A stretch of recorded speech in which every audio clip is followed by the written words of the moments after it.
अरे बेटा के बाबा, हाँ हाँ बेटा के बाबा, बेटा बेचवा हूँ मेरे माई, रुपिया के खातिर बेटा बेच ताड़े रे माई, रुपिया के खातिर बेटा बेच ताड़े रे माई, रुपिया के खातिर।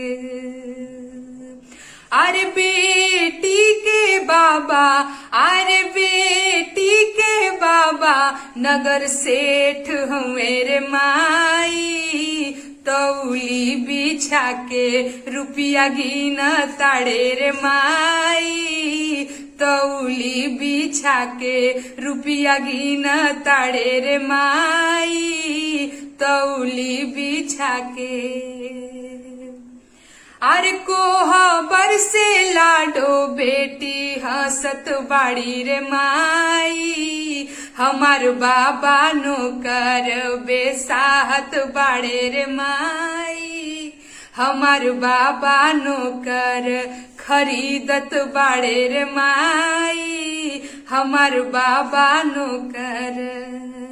अरे बेटा के पापा, हाँ हाँ बेटा के पापा, बेटा बेचवा हूँ मेरे माई, रुपिया के खातिर बेटा बेच ताड़े रे माई, रुपिया के खातिर बेटा बेच ताड़े रे माई, रुपिया के खातिर।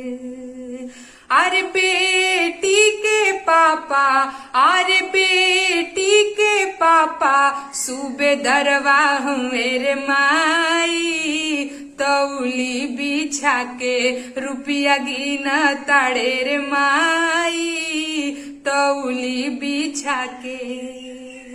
अरे माड़वा में लाडो बेटी हंसत बाड़ी रे माई, हमार पापा नौकर बेसाहत बाड़े रे माई, हमार पापा नौकर खरीदत बाड़े रे माई, हमार पापा नौकर।